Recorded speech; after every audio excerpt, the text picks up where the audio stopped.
The date was May 1953. The place, Nevada.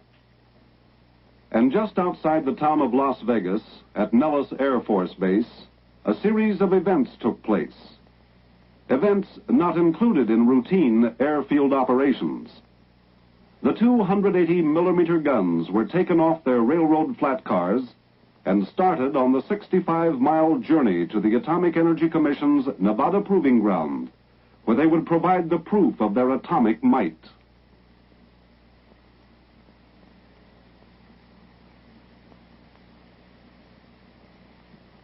On their way through Las Vegas, the big guns experienced no trouble whatsoever in negotiating the city streets. On the sharpest of turns, however, was where they really proved their mettle. Handled exactly like the biggest hook and ladder trucks of any fire department, but some 30 feet longer and many tons heavier, the guns took every twist and turn in stride. They are big, but flexible. Once out of Las Vegas, they settled down to the long grind north to the proving ground. During field operations involving the 280mm gun, they travel in batteries, such as these. A battery consists of 2 guns. 3 batteries make up a battalion. The battalions provide support for field army or separate corps action. There are, with each battery, 9 support vehicles, acting as transports for gun personnel, supplies, and ammunition. In convoy on hard-topped highways, the guns can travel at 30 miles per hour, and in spite of their road weight of 76 tons, can use the standard Army bridges wherever necessary. 70 miles north of Las Vegas was the turnoff to the firing site. In 1944, when the original design specifications were drawn up, the gun was to have been a 240mm weapon. However, these specifications were soon changed by the rapidly advancing artillery capabilities and the foreshadowing of the atomic age. Instead, were substituted the designs for a 280mm weapon, with not only HE, but atomic firepower. In 1951, the gun was tested as a normal artillery piece at Aberdeen.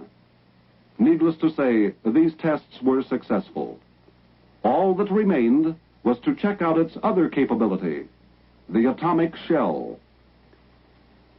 Even on secondary roads or rough terrain, the guns retain relatively high mobility in spite of the fact that their speeds are lowered to approximately 10 miles per hour. The main reason for this mobility are the prime movers connected to the front and the rear of each weapon.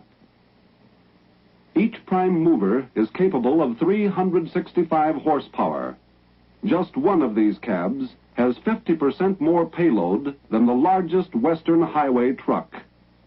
For a heavyweight fighter, the big guns are light on their toes. Once at the firing site, the line of fire was given, and the guns were directed to their respective emplacements.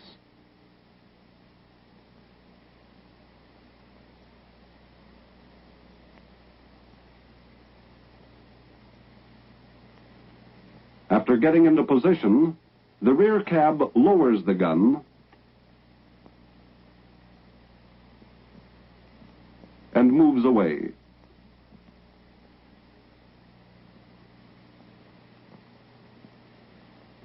Then the front cab winches the tube into battery and moves away. Unlike field operations of World War II, these guns need no extensive ground preparations. In most cases, there is no necessity for excavation of any kind. The entire 47-ton weight of the gun itself is balanced by a turntable and 3 jacks to hairbreadth specifications. For the total time to prepare for firing, just 20 minutes. After being emplaced in their firing positions, and prior to the firing of the Mark 9 atomic shell, a series of HE rounds were fired. These rounds served the purpose of a final check on the many ballistics variables which could affect the accuracy in a given situation. Unlike the standard artillery weapons, which are single recoil mechanisms, the 280 millimeter gun has the advantage of a double recoil action. When fired, the tube recoils into the upper carriage, and then the upper carriage recoils. Such a system is the main reason for the lack of ground preparation needed before firing. A folding trough is used to load the projectile and the propellant. During firing operations, ramming can be done both manually and hydraulically.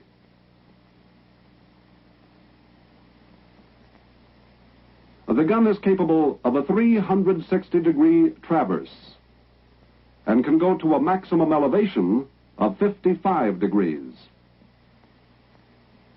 The time for rehearsals and final checkouts is over now as 0 hour approaches.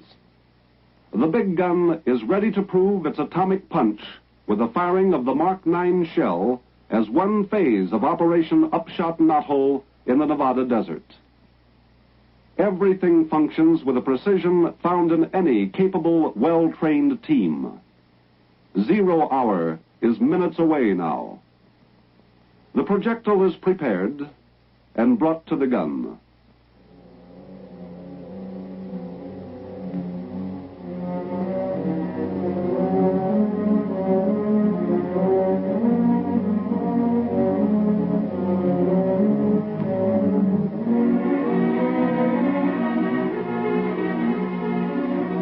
The final correct setting for time of burst is made.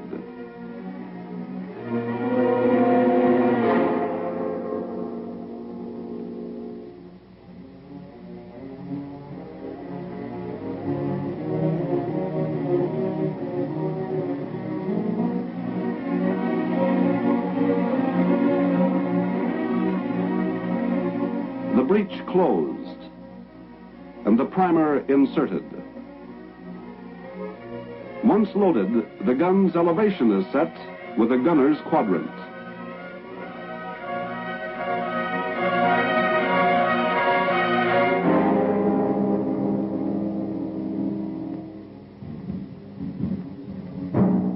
Sighting is done with a panoramic telescope.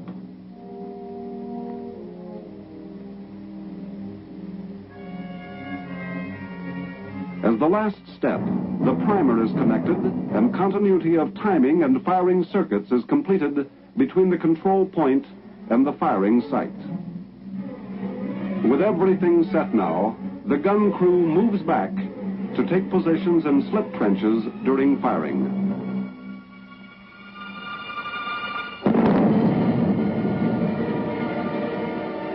The time is 0830. The date, 25 May, 1953. 4, 3, 2,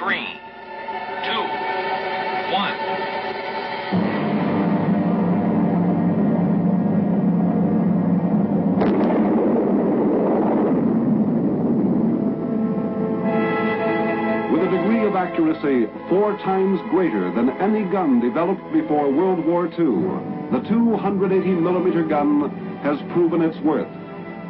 Capable of delivering the atomic shell some 13 miles under any weather condition, day or night, the big gun provides more accurate and damaging support to ground troops than any other gun in the recorded history of warfare.